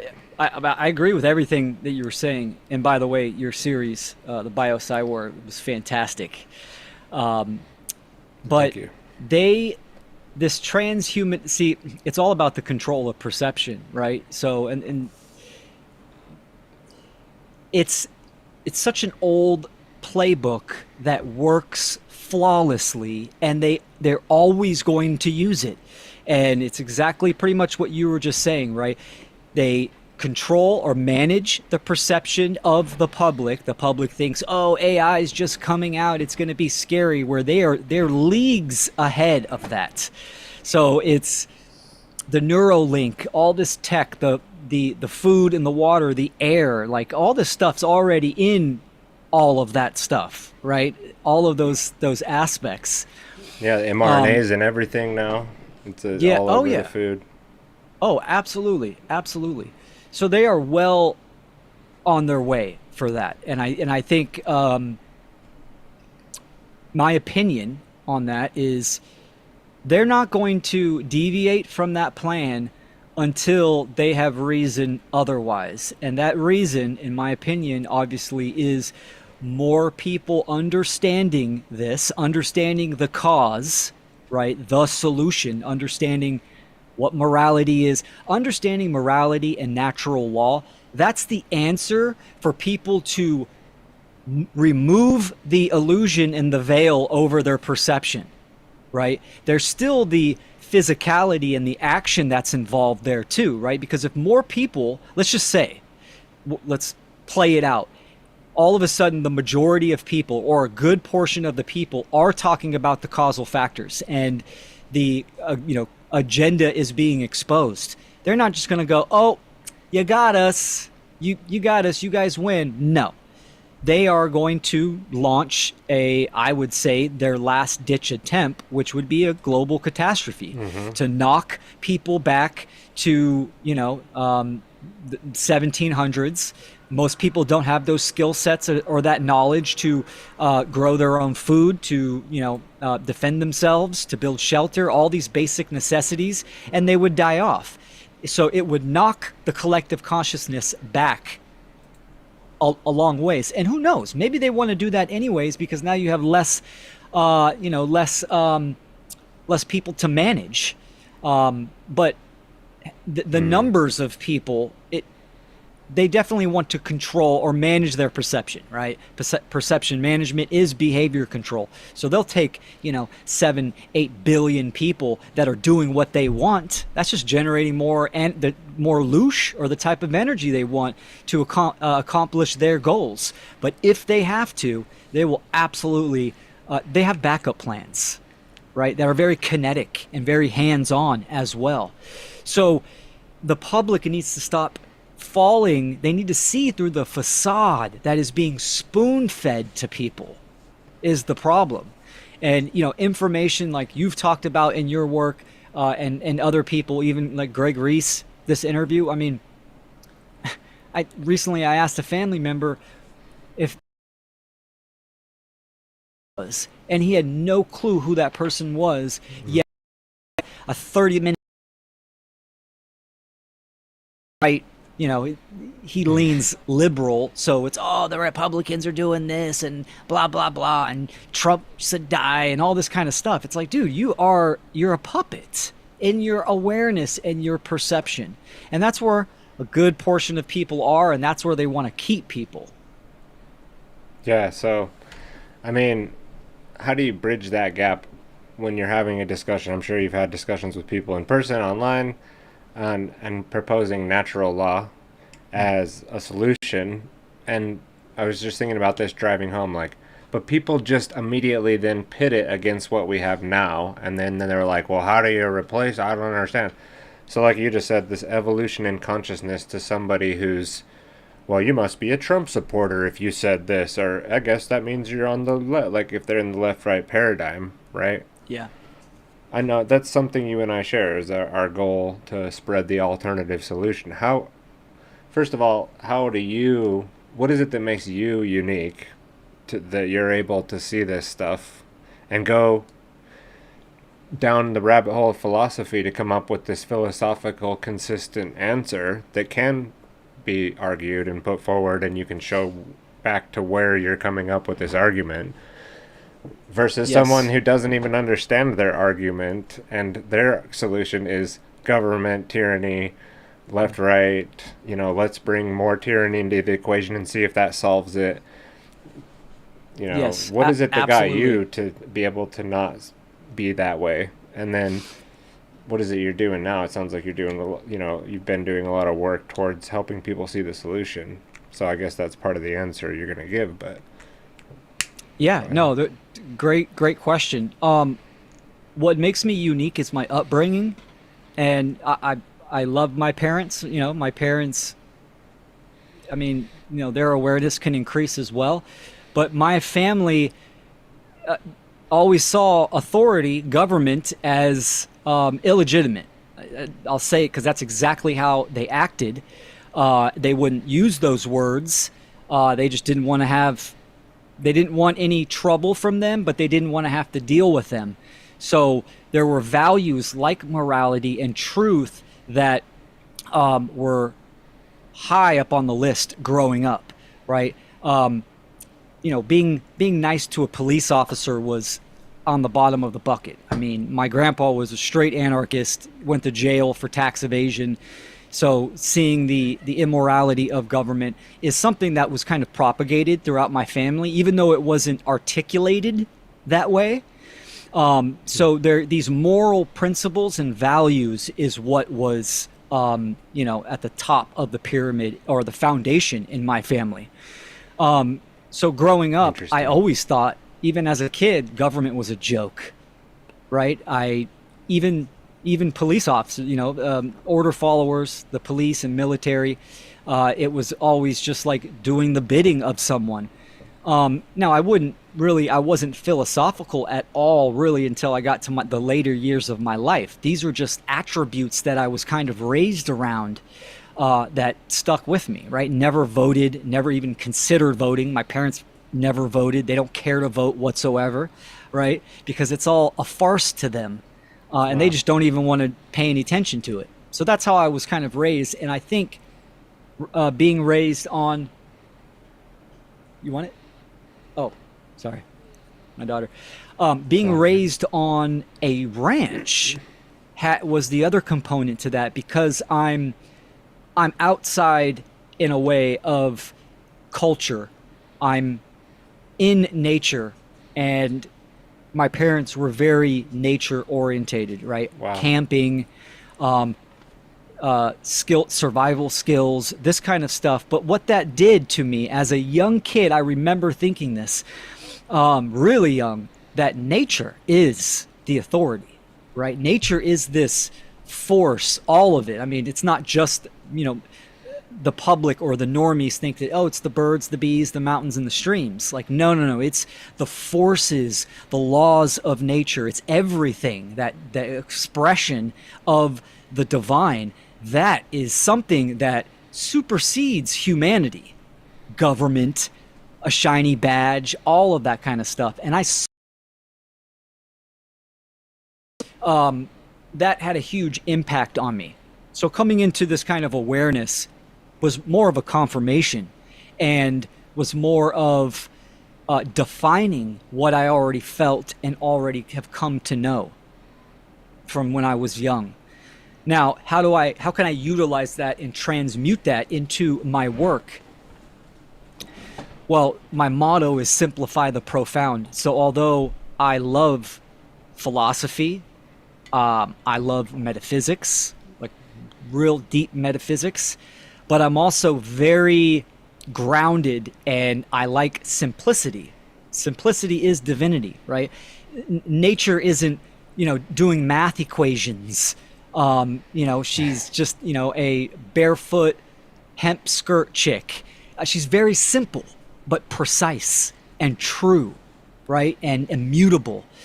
So I like taking these bigger concepts and then distilling them down. And this is kind of an attribute that I learned from Mark. Mark taking all, the hidden occult knowledge and then simplifying that so average people or, the general public can comprehend. That is kind of what I've embraced first, just making content and people saying, oh, you're good at explaining this or that simply. And I go, okay, cool. Check that off. I guess I am decent at that. I'm going to pursue those attributes. And now it has become my motto. When I'm engaged with people, like the conversation I was having with my uncle, I like to apply the Socratic method. Now, there are just some people, first and foremost, I ask questions to gauge someone's level of awareness or the angle that I can, interject. Someone might be a religionist, or they might be more new agey or more analytical or material, right? Those components, those characteristics gives me great insight on how I'm going to convey, the laws of creation, natural law, the metaphysical realm, right? Try to talk metaphysics to a materialist, and they're not going to be receptive whatsoever. So, but yet you can still engage in those conversations by the angle and by the questions that you ask. So the Socratic method, for instance, my uncle playing into the left and right dialectic, right? He doesn't know who Peter Thiel is. He doesn't know anything. He kept talking about Agenda 2045? The Trump Project thing. 2025 or something, yeah. Project 2025, right? That's like the end of days to him, right? He thinks it's everything's collapsing and we're going to be enslaved then. He's got no clue about, the Event 201 or the Agenda 2030, any of those things. Agenda so he's 21. in a small... Yeah. It's like this Project 25 thing came out of nowhere, and they used the naming to kind of like get it through the firewalls, right? Because people had heard there's conspiracy stuff's big now. I'm on, when I do scroll through social media, all kinds of people are using conspiracy stuff to get the algorithm, it seems like, to pick it up now. So now certain stuff's, oh yeah, conspiracy, Project 25, and these other things that are not. Okay, let's go 9/11, let's go, JFK, some of the good old, Gulf of Tonkin, something, no, not those ones. This, stuff it's or Iran, right? Oh, let's all be worried about Iran. Dude, meanwhile, that's such a great point. Look at this Greg Reese clip, This is this type of stuff we need to at least be on the forefront of in some way, because you got to wrap your head around how horrendous it is and immense to be able to begin to then perceive a way to solve it, right? Which also requires a very open mind and someone who can admit they were wrong, someone who can change every day and try to get better every day and realize, oh my God, there's a gap here and I don't have it figured out. So tell me, Will, about animism. Oh, excellent. Animism, the missing component, is what I like to talk about that, right? First, we have to kind of define what animism is. because again, it's one of those words that when you say it, the majority of people have their own perceived mental definition. They think it's primitive, it's indigenous peoples or cultures that are animists, and yet that is true, but it's not primitive. It's primitive in the sense that it is the default, the original operating system or worldview that human beings have had. So it's primitive, meaning it's ancient. From the beginning of time, human beings have been animists. The majority of human beings today are still animists, right? This is a default human condition, and I'll explain this. So animism, the word, is derived from Latin anima, which means spirit, breath, life force, energy, right? So even the anima and the animus is a psychological term, right? That means the left and right hemispheres of the brain. It also refers to, symbolically, to mother and father. So animism is a perception, is a worldview, first and foremost, right? We could separate what people would try to do and put them together would be paganism and animism. Animism would be the perception or the worldview. Paganism is the operation or the practice, right? Which paganism is just a derogatory term given by, by Christians back then, right? They didn't call themselves pagans. So animism is viewing the world from energy and consciousness, that everything is alive and that we are with the whole system. Separate, we are a part of nature, and everything that we do influences the whole system, the totality. So that even inanimate objects, right, have some type of characteristic or energy to them. If I build something, here's a good example. Someone's car. How many people give their cars a name, or their car has a style inside, or even their home, right? It has a certain type of vibe. It's an extension. It has energy to it, also called feng shui, right? In the Asian cultures. So this is a type of energy that is an extension from us. But everything having life and spirit coming from source or creation, this is the worldview that the indigenous peoples had.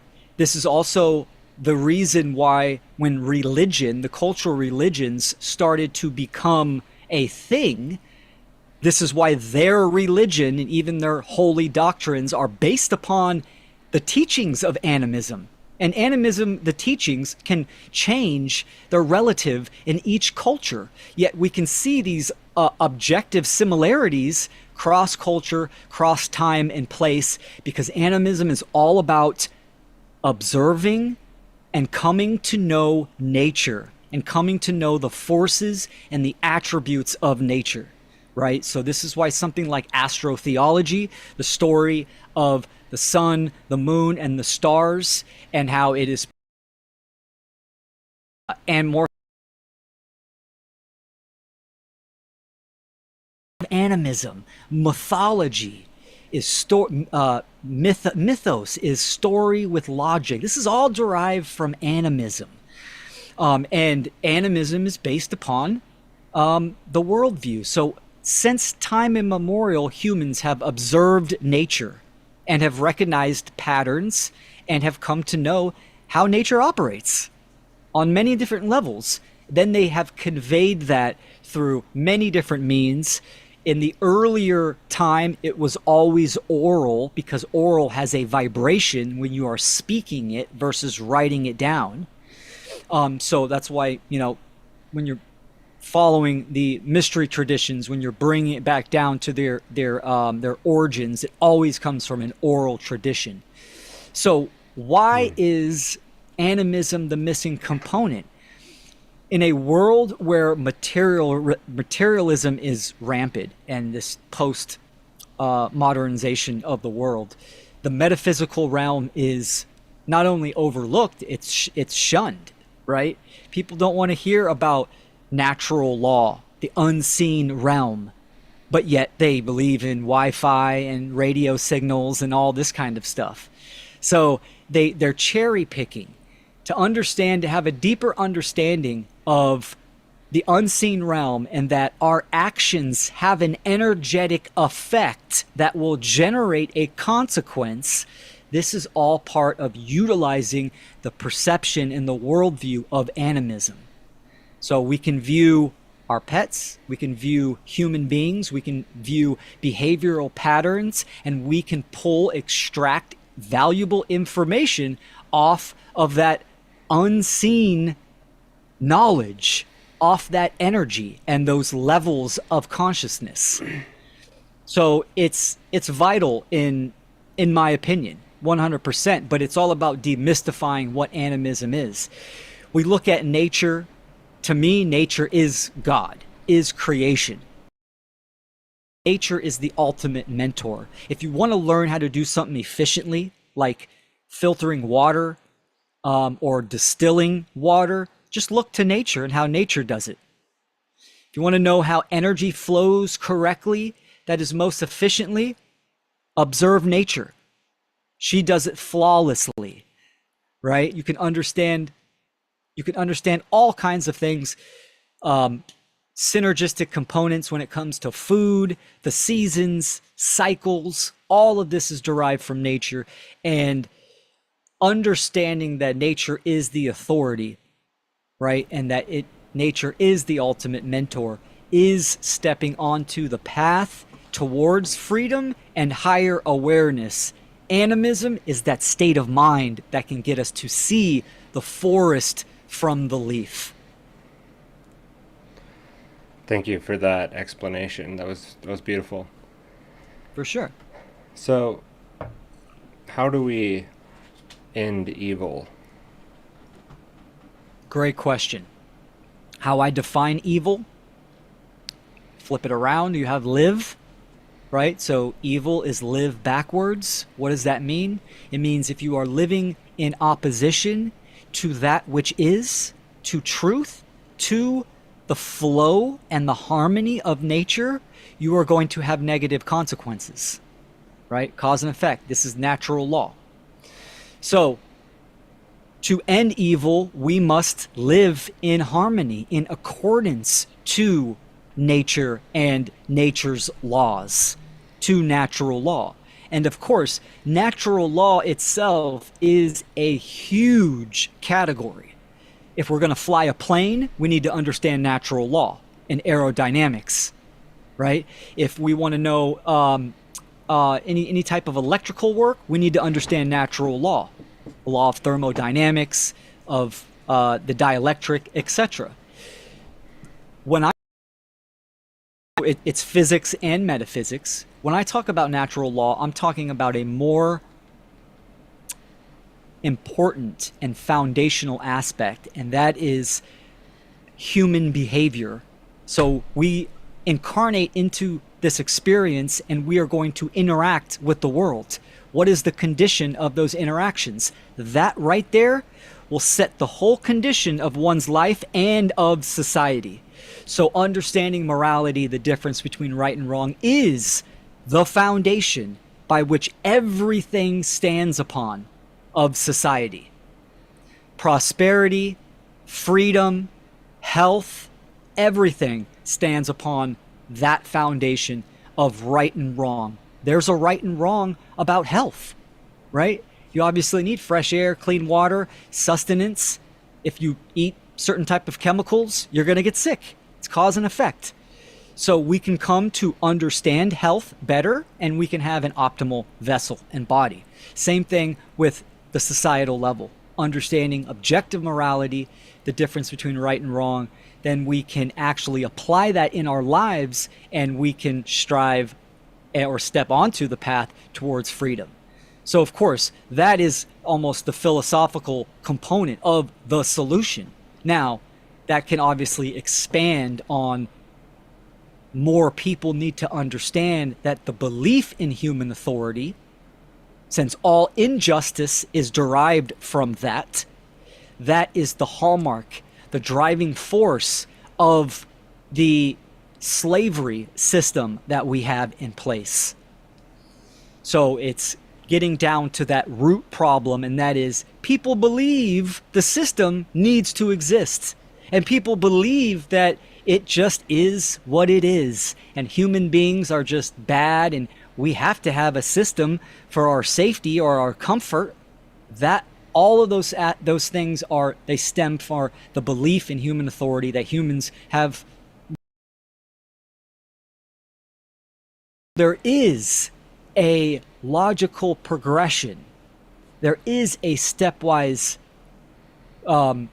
checklist of knowledge and wisdom that humans need to understand and act within first, right? We can create all the decentralized systems we want, but if the belief in human authority still exists, they're all going to collapse. So that's the main focus of my work is, getting the snake by the head, getting to that causal factor. And for me, there is the public outreach of creating content and spreading this message to try to influence and motivate others. And there's also, I'm a man, right? I'm living this experience as well. So I need to take care of myself. I need to make sure that the influence, the relationship I have with my daughter is healthy, and I'm teaching her certain skill sets. I need to, learn skill sets where I can detach and minimize dependency on these systems as well. So it's mind and body. It's the mental realm, the metaphysical, and the physical realm as one system, right? And of course, mind, body, and spirit is that driving force, that anima, that is the life force that is either moving forward towards evolution or moving backwards towards evil in stagnation, death. So simplifying the profound. People need that because some people do, right? This is why there's more people need to do this work, because we need people like Greg Reese, we need people like you, we need people like Mark that are fire. We need more women in this endeavor.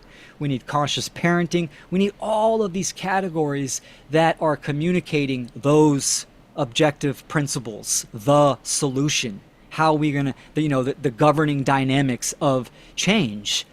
And we can do that in many different methods. And that's my work, is simplify the profound. A lot of people are physically and chemically hindered or stunted, right? So applying logic and reason, it's pretty much, non-existent in a lot of people. You have to speak to them plainly for them to get it. And that's not everyone, but, that's the path that I've chose for my work, is to simplify these profound topics.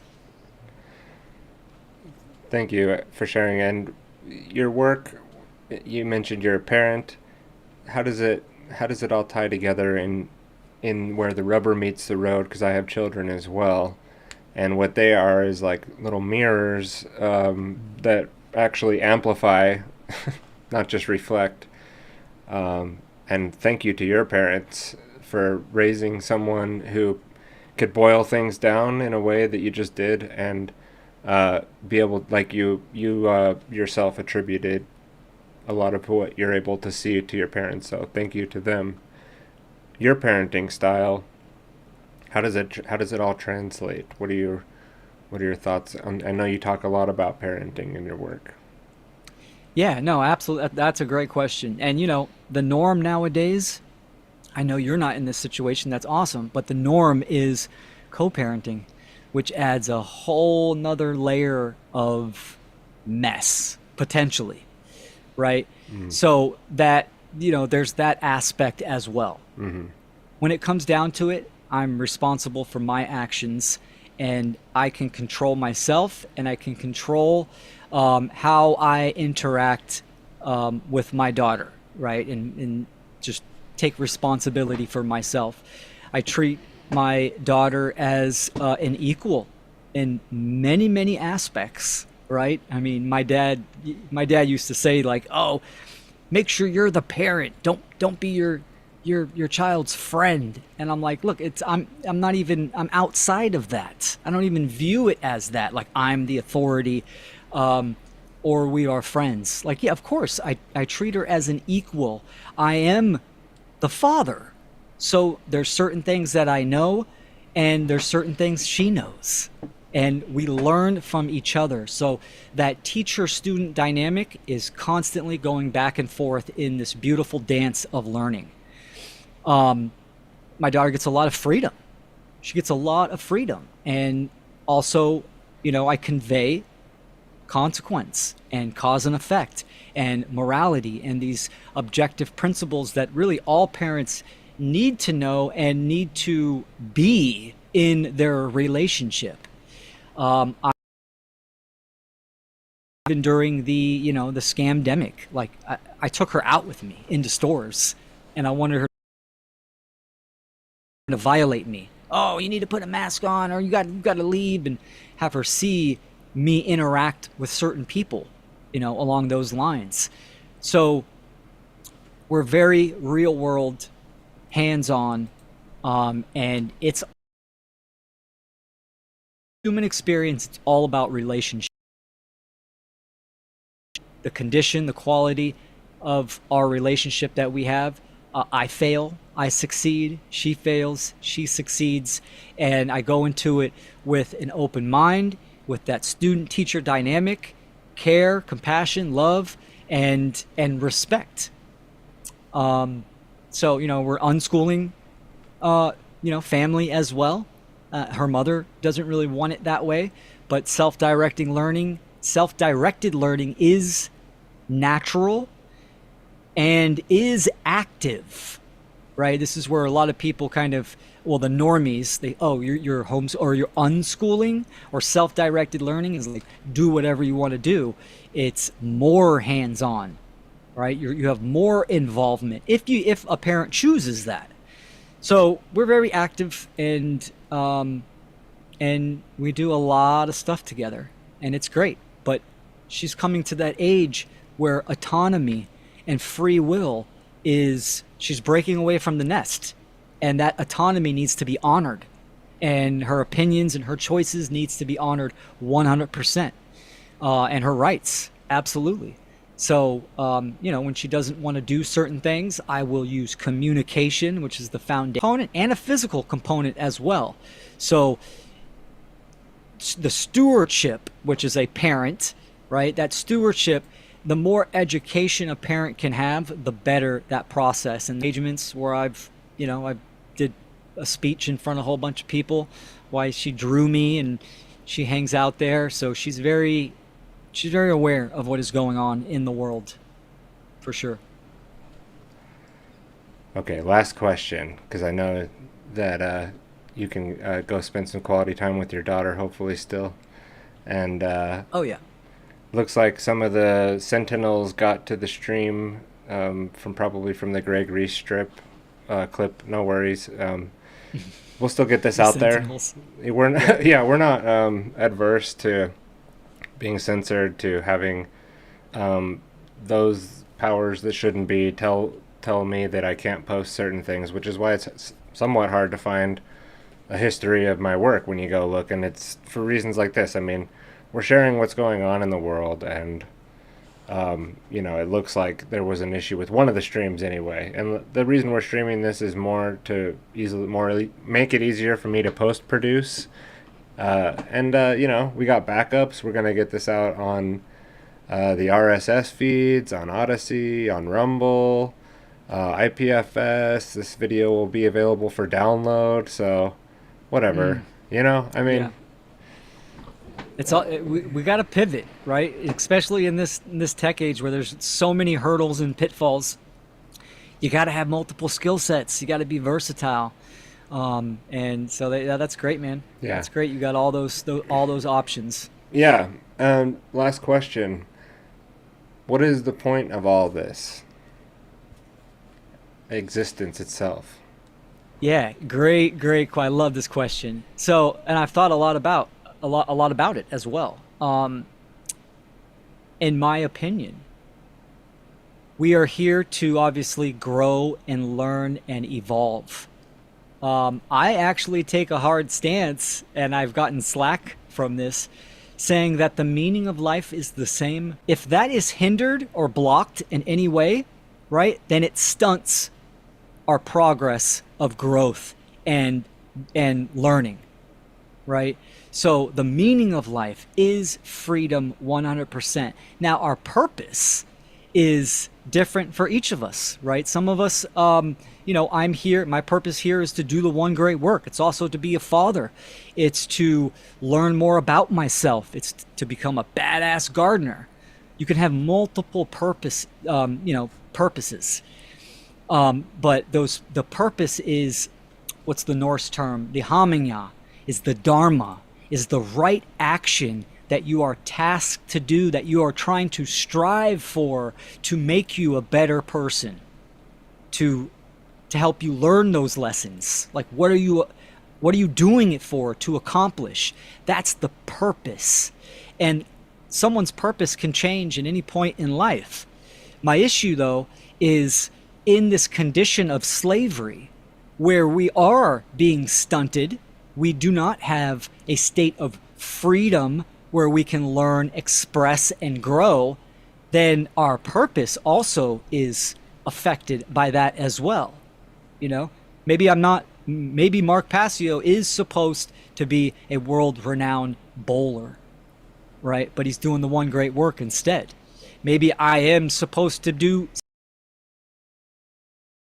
a lot of my time into doing the one great work.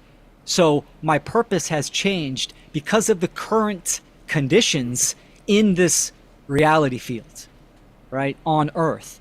And this is something that is kind of a hard pill for people to swallow as well.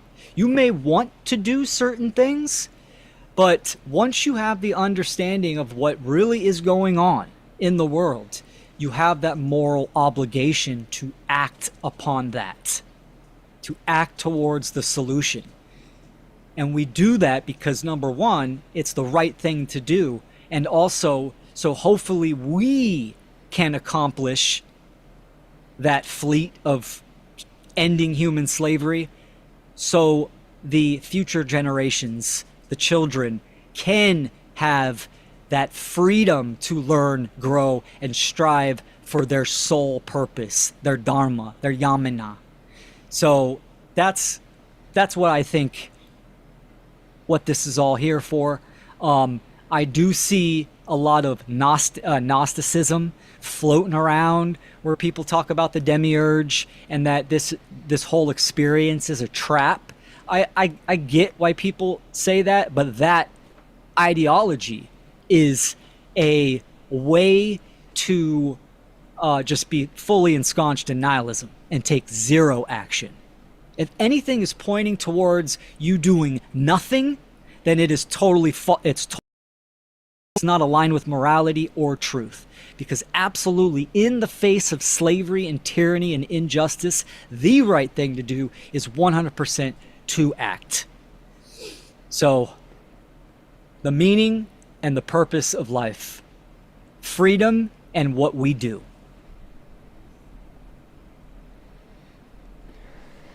Very well spoken and very good parrhesia all throughout tonight. Well, I want to thank you for coming on and spending the time with me out of your schedule and giving your time and attention to the work that you do. The ripple effect from your work is definitely something that's happening. So I would look forward to seeing where your work takes you, and working shoulder to shoulder with you on the way. That would be excellent. Either way, yes, we're both going to be working. It doesn't have to be shoulder to shoulder, but as people doing this work, it's great to have other men and women next to us doing that work, and not needing, like you said, the different motivations to do this, and running the steam that you're running, shoveling that coal into the engine. I just want to say personally that I appreciate everything that you've put forward, and again for your time here tonight.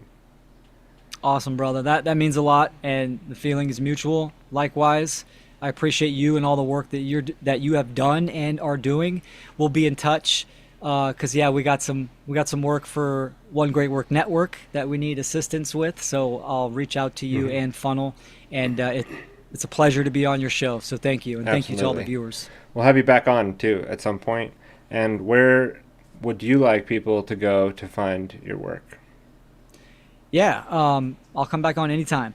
So the hub, and I designed it this way, just go to willkeller.com. It's so easy, and you can get to all my work from there. Very easy to remember. All my presentations, my interviews. You can even get to my One Great Work Network page from there. You can get to FUNL. So I've, directed everything to that source, and that's willkeller.com. Reach out to me for clarifications, for collaborations, thanks for having me on, bro. I love having this type of conversations. Okay, we'll talk to you soon. You too, bro.